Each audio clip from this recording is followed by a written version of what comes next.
Hey everyone, welcome to the Freedom to Flourish podcast. I'm Dr. Joel Miller here with my good friend and colleague, Dr. Tim Augustiniak. Today we're talking about nausea. So this symptom and complaint is one that we see often in the office. It's one that unfortunately people deal with all the time. And if you've ever had nausea, you know it does not feel good. It's super frustrating and it just kind of keeps you down from living life and feeling good. And so we wanted to jump into this. We want to touch on nausea from a superficial level as far as like, okay, what's generally happening here and what are some different nutrients you can do to help this? What's some different things with nutrition you can do? But we also wanted to go to a little deeper level and talk about like, hey, what are the root causes and root issues we find when it comes to nausea? And so we're going to get into all of that stuff and more. Dr. Tim, good morning. I'm so glad you're here and I'm excited to jump in with you. Good morning. It's going to be a great episode. We, as usual, are like, oh man, what are we going to talk about? And we arrived on a couple different ideas today. So hopefully that'll make it smoother for the next couple weeks. But nausea. Nausea can be very multifactorial. So we're going to get into kind of a couple different categories of nausea. Hormonal nausea versus digestive issue nausea. And at the same time, it all ends up being something affecting the digestive system, but it's just a matter of what the common offenders or what are the things that are affecting you in particular. So it's very unique how people will present with this stuff, especially depending on what they have going on. So I think it's going to be a great one because this is something that I feel like a lot of people struggle with that they don't realize is as much of a problem as it can be, Yep. or they don't realize they have as much of a problem as they do until you start fixing it. And they're like, oh my Lord, I am able to eat, digest things. My stomach doesn't get upset. And it's great. So for starters, I think it would be important to talk about like what really is nausea? Is nausea just like the feeling that you get that you feel like you're going to throw up? Or is it something beyond that? I'm interested to kind of hear your take as in like what sort of symptoms and things are you going to experience that you would categorize as nausea?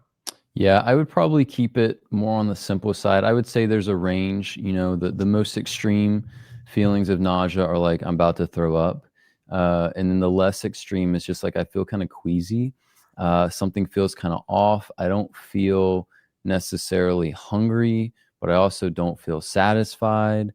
And I just kind of feel off. Now, with that, though, Dr. Tim, as we see this all the time, nausea is not usually the only symptom. And so there can be other symptoms too, whether it's bloating or feeling full or having pain. So nausea is not going to be the only symptom the majority of the time, but in general, that's kind of how I would categorize it. It's kind of this low level, kind of queasy, just don't feel right. Something's kind of off. It's messing with your overall appetite and things like that. And then in the more extreme side, hey, I'm about to throw up kind of thing. And we see patients that come in that have each of these things. I'll have patients, I know we talked about this a little bit ago. We'll have patients that, man, they literally throw up, every time their period comes around, or they throw up every 6 weeks, like their body's on a schedule, or they just throw up after certain foods. And then there's some people that don't throw up, but man, they deal with this nausea all the time, and it's just super frustrating. So that's kind of how I would categorize it and explain like this is what you're feeling when it comes to nausea. Would you add anything to that, Dr. Tim? Otherwise, I think another piece that would be good to get into as well is kind of talking about like the mechanism of nausea, like chemically kind of what causes that. And I'd love to get into that. Yeah, I guess when it comes to, what is it and your point on, there's maybe some other symptoms that go with it. I think, the food aversion stuff, like you can eat a little bit, but you're really not feeling like it. And then you basically get full and you can't tolerate a whole lot. And then your stomach just kind of feels off. I think that would be probably a common thing that happens with nausea. Or like you said, you just feel like you're straight up just going to throw up. And with the same organs that become irritated that lead to nausea, very often you'll get to where hunger cues just get completely thrown off. And so you'll just food just doesn't sound good. You're kind of averse to all that stuff, and your stomach just feels off. You might not feel like you're going to actually vomit, but just like that queasy, uneasy stomach feeling. And at the end of the day, it is rooted in some sort of either poor bile flow, poor digestive enzyme output, or significantly disrupted signals, or I guess significantly disrupted autonomic nervous system function that leads to upper GI organ irritation.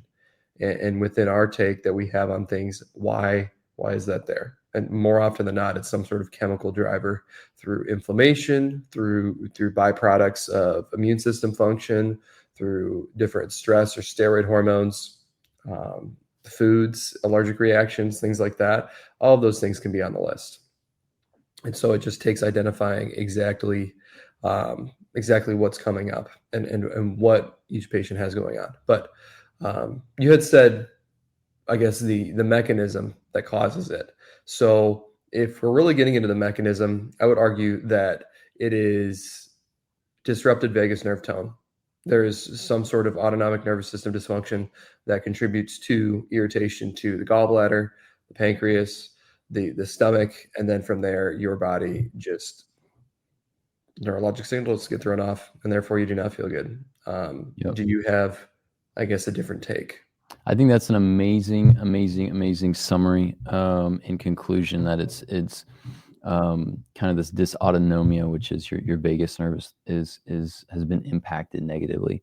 I think from all the research that you can get into when it comes to nausea, when they talk about like, hey, what's the causes, the mechanism that chemically that causes your body to feel this, it goes back to what you'll find with research is it goes back to either it's coming from the brain, it's like this nervous system issue, maybe there's some migraine or some kind of brain inflammation.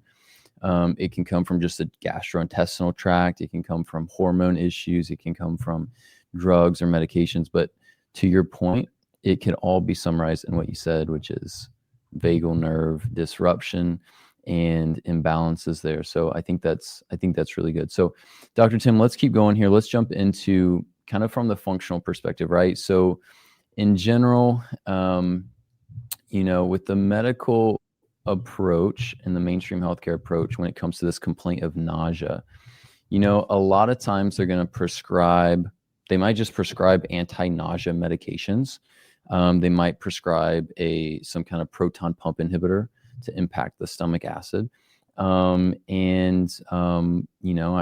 I've had a number of patients that went to their doctor and their doctor said, they didn't really do anything for them. So there's a lot of different kind of things that happen there, but let's kind of jump into like, what is the body actually doing here? What are the main causes and issues we see when it comes to nausea from like a functional perspective? So let's kind of jump into that. I know we've got some key organs we've talked about. Let's kind of start there. What are your first thoughts there, Dr. Tim? What are some of the main kind of organ systems that we see impact nausea? And then let's kind of jump into those.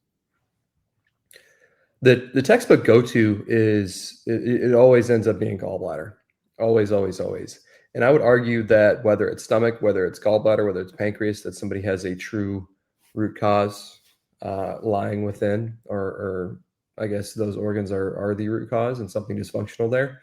Yep. You're always going to have some sort of disruption to the gallbladder, either primarily or secondarily, as that happens. So what I mean by that, so if you're looking at the anatomy of things, your common bile duct carries digestive enzymes and juices and all those things from the pancreas, as well as bile from the gallbladder into the digestive tract.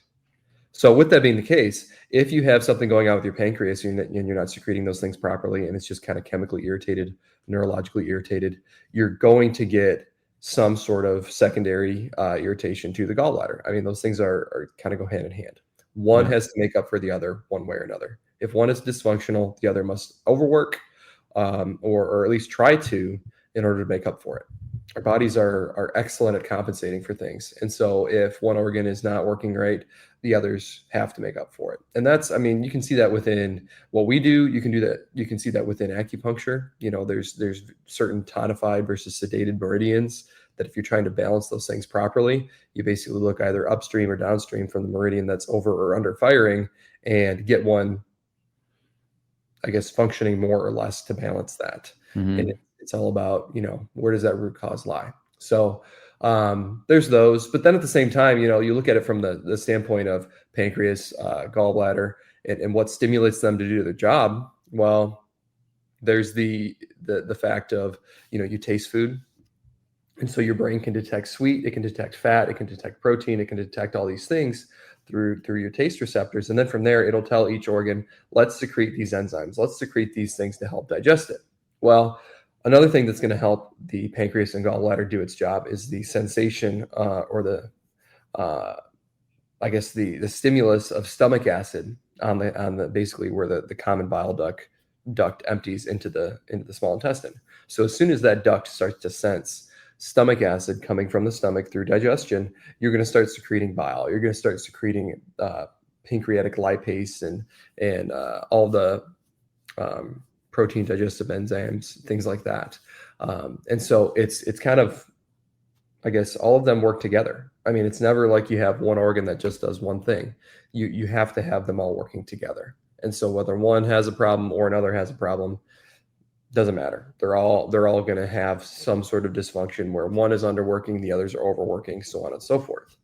And so when you are looking for root causes, it can be kind of tricky. And that's why we do things the way that we do them with the systems healthcare technique. But it just takes, one, thorough history, talking with your patient and understanding, okay, well, what are your symptoms? What's going on? Yada, yada.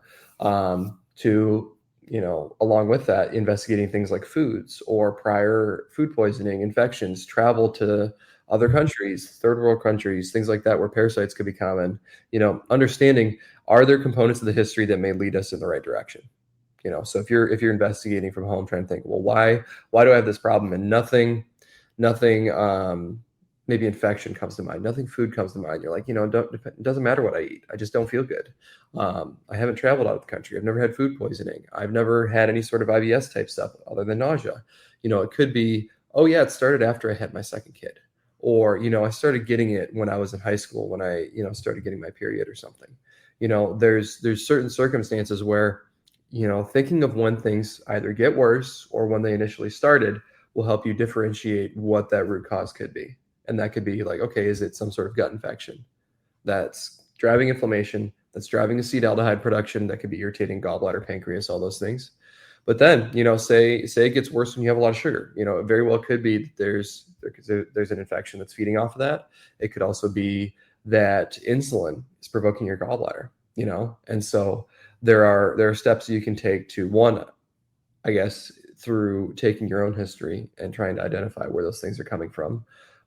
Get some ideas if it's more of a metabolic thing or hormonal thing, if it's more of an inflammatory thing or a food thing, infection, you name it.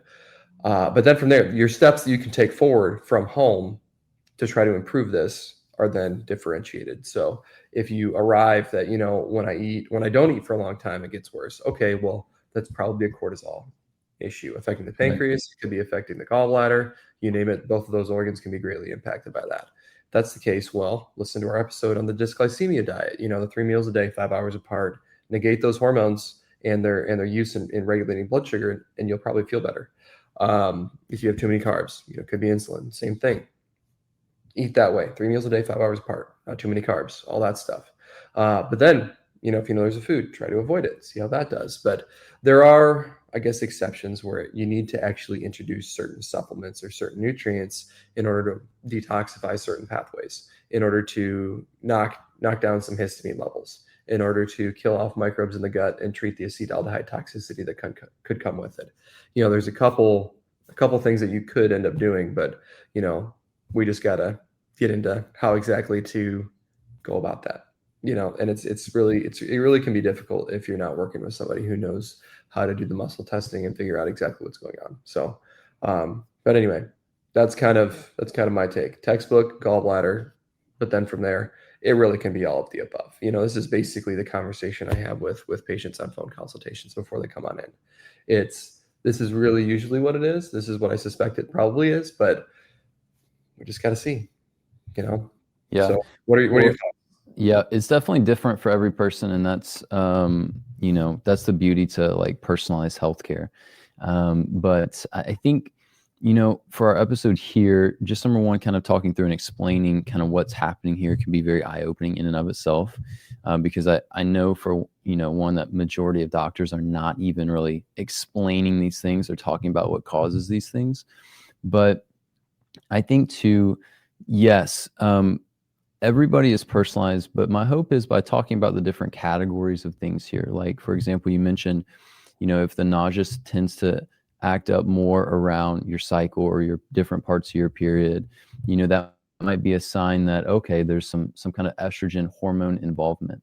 And so if we know that, okay, then we know we need to pursue this hormone route. Whereas if we know it's related to just eating any food in general, especially fats, then we need to go towards this bile flow route. So let's kind of do this. Let's kind of get into, again, some of the top kind of offenders that we see from kind of a functional perspective, which in general you've talked about, like overall big picture, some of those things. But let's kind of get into some of these more specifics a little bit. And then, if we can understand like, hey, we've got, for example, a lot of bloating when we eat things like onion and garlic. Okay, there might be like a SIBO type issue, small intestine bacterial overgrowth. Therefore, you might have an aldehyde toxicity, which is super common, or ammonia toxicity that could be stressing the gallbladder system and contributing to nausea. Let's kind of go through these different things that we've kind of got a list here, and briefly touch on each of these, and then we'll go through kind of maybe to wrap up here. In general, bile flow and gallbladder support that we often see can tend to really help with nausea. Just some different supplements maybe that patients can try and that kind of thing. So, common offenders, you mentioned stress hormones was a big one. You mentioned like, hey, if you have this issue and you're fasting, consider stress hormones, which means you probably need more protein. We talk about this a lot. And if you eat protein and you feel terrible, that's probably a sign that you're not digesting it well, which is where we'll get into some different protein digestive support and things that we'll talk about later with gallbladder and bile flow support. But in general, if you notice, man, the more stress I have in life or the less sleep I get, the more my nausea gets worse. Okay, then we got to address this stress component.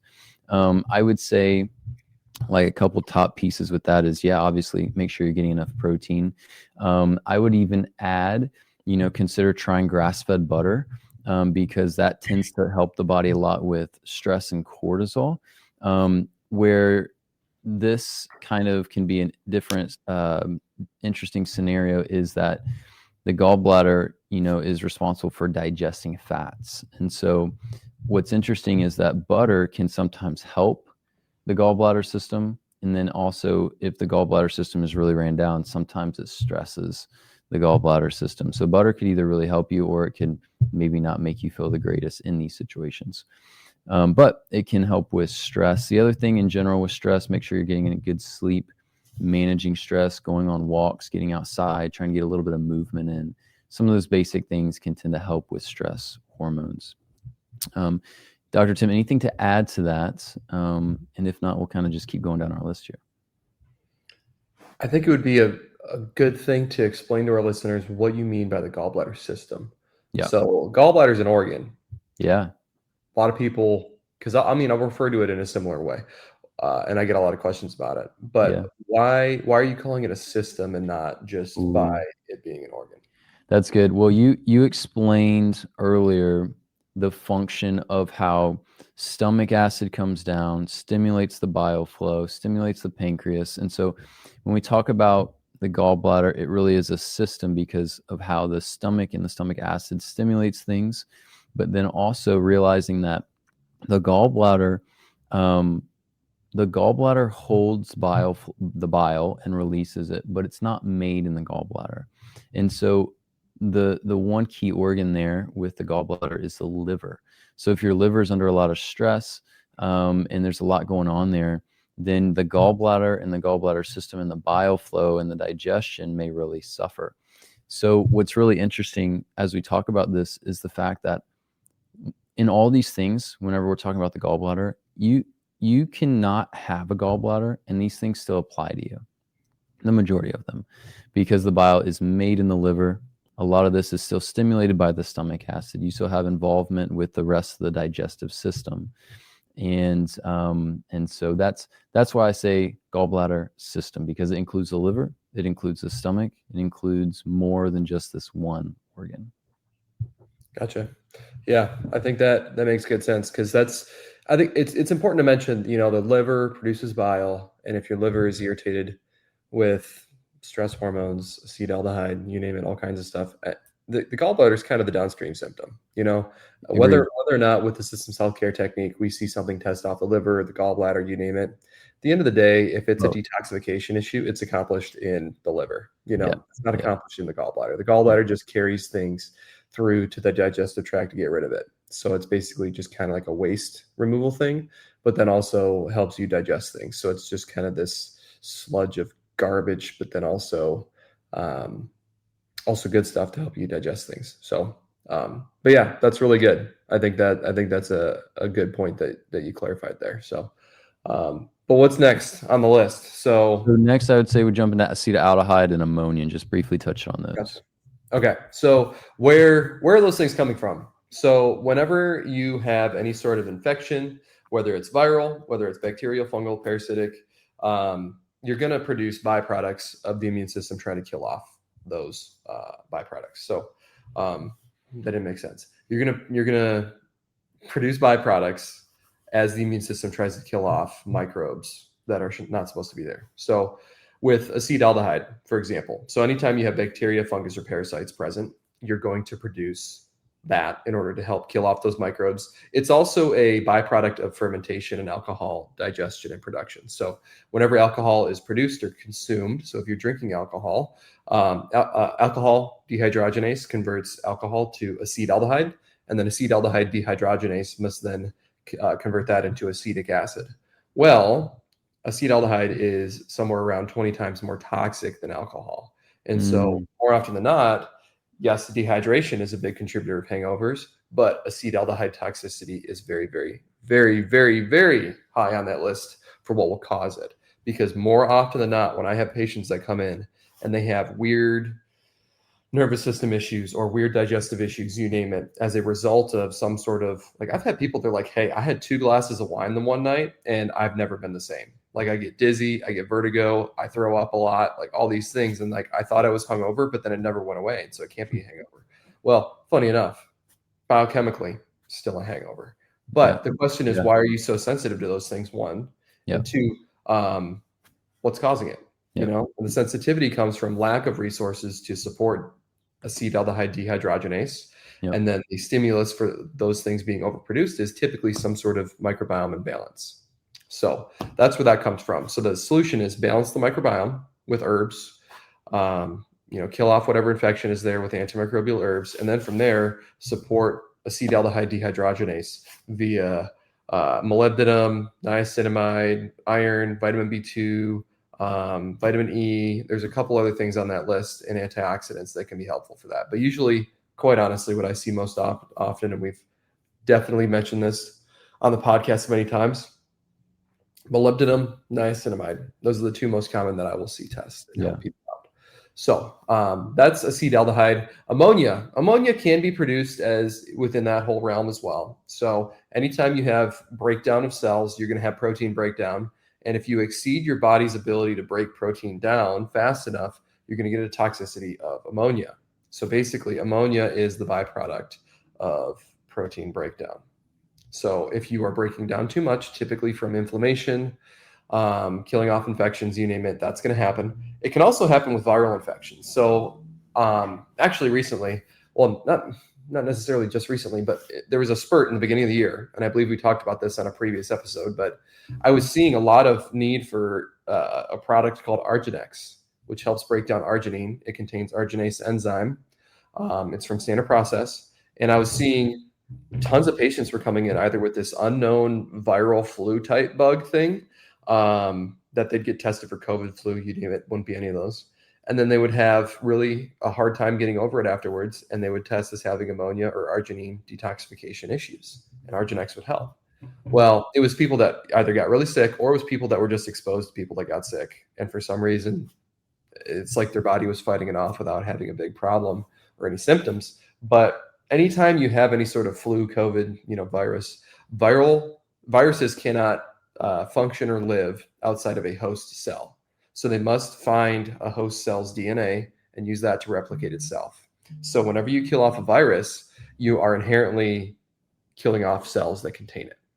So during the flu, when you have body aches, when you have a sore throat, when everything hurts, it's because your body is killing off cells that contain that virus. And so that's why you get all the stuff up in here. Your body's trying to get rid of it, and it's also killing off cells in your throat that contain it. So anyway, that's where that comes from. And in order to detoxify that, there's a couple different pathways, tons of nutrients. It's all kind of centered around the urea cycle and creatine, uric acid, basically antioxidants, some vitamins, some minerals, a lot of times magnesium, phosphorus, things like that to help with creatine. But that one's a bit more multifactorial, I would say. If you're asking for a textbook nutrient for acetaldehyde, I'd say molybdenum and niacinamide.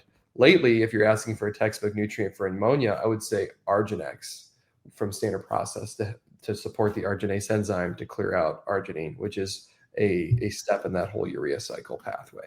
So anyway, that's those. With viruses, you can produce bleach and other things too. But for the sake of those chemical byproducts causing nausea, typically it's ammonia or acetaldehyde, I would say. Bleach or hypochlorite is not, it's a little different. It's for some reason doesn't seem to affect the upper GI organs quite as much, in my opinion. Yeah, that's good. That's good. All right, next on our list, we've got fats. We're going to talk about two different types here. So good fats and bad fats. So whenever I'm talking about the gallbladder system and bile flow, fats can really stress the gallbladder system because that's the main thing that our gallbladder has to digest and to process. So we're talking about bad fats like trans fats, seed oils. We're talking about anything that even involves in any kind of seed oils, but especially anything fried, is going to consist of our bad fats. And with these things, like the number one thing that really kind of helps to detox these things is omega-3, specifically EPA. So it's found in things like fish, grass-fed beef, and of course, fish oil. And so a lot of times we'll use Pro EPA from Nordic Naturals. That's not the only one that's out there that's good, but it is a really good one.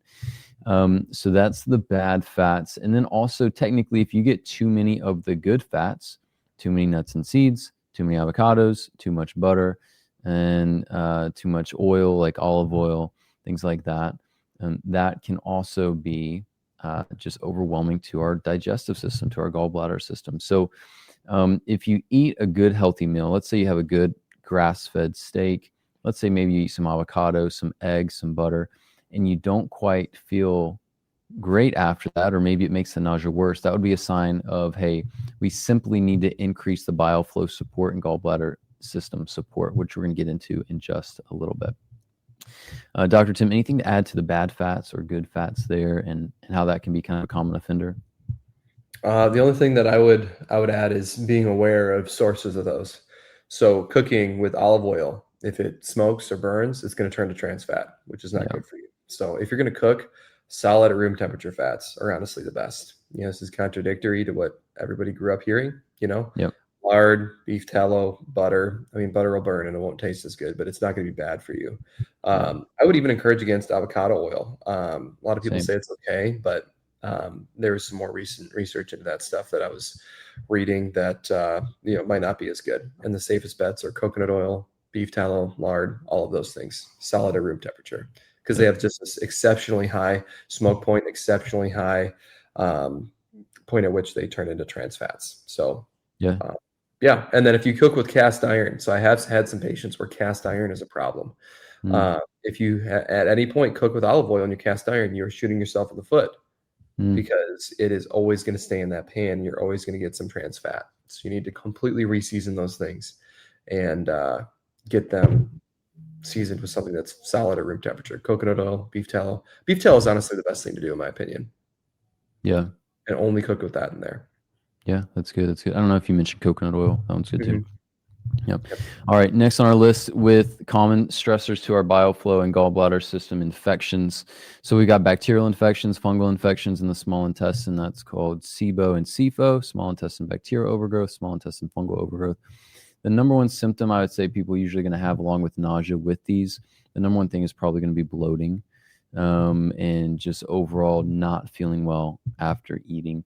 You can also get parasites in the intestines. This is one that can be very common as well. But between all these different infections, they can be they can be largely impacting the small intestine, but I would argue they can definitely either be in or impact other organs as well. And so it's just one thing that you want to make sure of kind of addressing and looking into is infections. And the last couple things here are caffeine toxicity, and then overall, I would just say poor nutrition. So caffeine obviously is going to stress the liver. It's going to stress the bile flow because it's going to be something our body needs to detox. Same thing with hormones. If we have any excess estrogens or high estrogen levels, our body is going to be having to dedicate a lot more resources towards detoxing those things in the liver.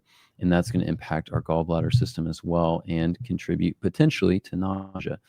And then the last thing is just the poor nutrition. So if you're not getting enough protein, you're not getting enough vitamins and minerals, maybe not getting enough amino acids, all of these things are really, really important when it comes to supporting the liver and supporting the gallbladder and bile flow. I mention those things, Dr. Tim, because a lot of people, there's different mindsets when it comes to nutrition. One is, well, as long as I avoid these bad foods. And I would say that's a great place to be, is you just make sure you don't eat the bad foods. But there's another kind of mindset and perspective. And that is, I'm going to not only avoid the bad foods, I'm going to make sure to eat the good foods. Okay, so that means making sure you're getting grass-fed meats. It means making sure you're getting good quality meats, that your fruits and vegetables are organic if possible, that you're getting a lot of variety with the fruits and vegetables, getting different colors and just different variety overall. So infections, caffeine, poor nutrition. Dr. Tim, anything to add to those pieces? Otherwise, let's kind of jump into just overall gallbladder and bile flow support that may help people dealing with nausea. Yeah, let's just jump into that, because I think the nutrition piece, it just kind of segues right into that. So Perfect. With supporting bile, there's quite a few different nutrients on that list. Fats, of course, are super important. Fat-soluble vitamins like vitamin A, vitamin D. But then in addition to that, what helps make bile, amino acid-wise, is things like taurine, glycine. Those are going to be very, very high on the list. Very, very, very important to help make bile. But then things like choline is also on that list. And some people just need like a bile replacement, bile salt replacement thing temporarily, like taking an ox bile supplement, something like that. I honestly don't see it test exceptionally often. A lot of people complain that it causes stomach cramping and things like that.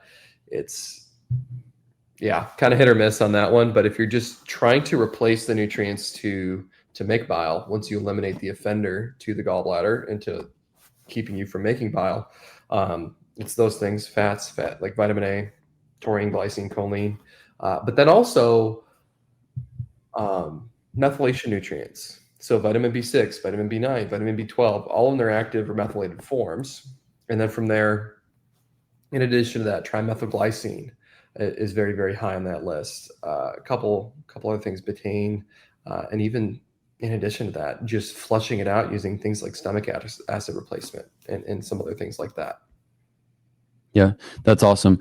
One thing that I'll add to that is actually sipping on lemon juice can be really helpful for the gallbladder system and just kind of detoxing in general. EPA fish oil I find to be amazing for people and bile flow generally. And then some butter, 1 to 2 tablespoons a day can be very helpful of grass-fed butter. Dr. Tim, the top nutrients to kind of emphasize some of what you mentioned, the top nutrients I generally see are things like choline. And we love the choline from Standard Process. It's been a solid one for us and for patients. And then you mentioned trimethylglycine. Obviously, you can get that in powder or capsules. One that I like to use is called Beta Food. It's basically tablets from beets, which that's where TMG largely comes from, which is beets. And so Beta Food from Standard Process can be really, really good as well. And so choline, TMG, I find vitamin A, like you mentioned, to be really, really good as well. And most of the time with these nutrients, though, you need to go a little bit higher dose. Maybe than even what the bottle might recommend. And then probably the main other piece that I would mention in addition to those things is magnesium. Probably magnesium calm tends to be the one I see that kind of helps the most with people. But especially if you have like stress and stuff like that, you probably need magnesium anyways. But I would say those are the big ones that I would just mention for general support. If you're dealing with nausea, you'll definitely want to check to see like, okay, in general, I would add these nutrients in to support your gallbladder system and bile flow. If you can't handle like larger or even normal sized meals, the classic recommendation is to do smaller meals and do them more often. We are not a huge fan of that. We're definitely more of a fan of, no, let's support the digestive system so that you can handle a meal, but still give the body, 4 or so hours between meals for your digestive system to properly process everything. And then, in general, I would say with the fats, just take note of if you do well with fatty things. If not, definitely need the nutrient support, the choline, the TMG, the magnesium, and then some of the other things that we mentioned here.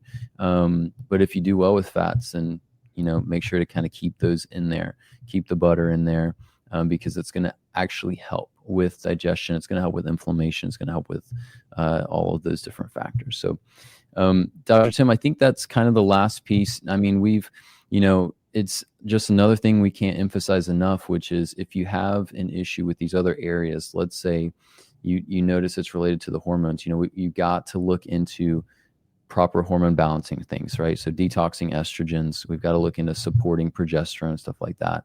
If it's related more to, if you got some other gut issues, like a lot of bloating and gas and things like that, stomach pains, that's going to probably be related to some kind of infections in the gut. And so we need to look at herbs and kind of pursue that topic. So these are all different areas and categories that we've talked about on other episodes. And so we would definitely encourage you to look into those and check those out and investigate a little bit more yourself. Dr. Tim, any last words? Otherwise, let's go ahead and wrap up today. I think we're good. I say we wrap up. Hopefully this was a good episode for everybody, and hopefully our listeners enjoyed. If you guys have any questions, comment, concerns, just give us a shout. There's more things that can go into this. It's hard to say exactly without, having a full-blown history and really digging into it with somebody. So just give us a shout if you guys need any help. But anyway, let's wrap up. My name is Dr. Tim Augustiniak down here in Bentonville, Arkansas at Flourish Functional Wellness Center. If you want to find me online, my website is draugustiniak.com. That's DRAUGUSTYNIAK.com. And like I said, if you guys have any questions, comments, concerns, reach out and let us know. Love it. And I'm Dr. Joel Miller. The practice is Freedom Health and Wellness in Flower Mound, Texas. You can find us online at drjoelmiller.com. You can find us on Instagram as well, just at Dr. Joel Miller. Guys, like Dr. Tim said, we hope this has been helpful for you. Thanks for listening. Any topics that you would like us to cover, shoot us a message. Let us know if you need any help or guidance with your health journey. We'd also love to help you with things there. Hope you guys have a good one, and we'll see you guys in the next one.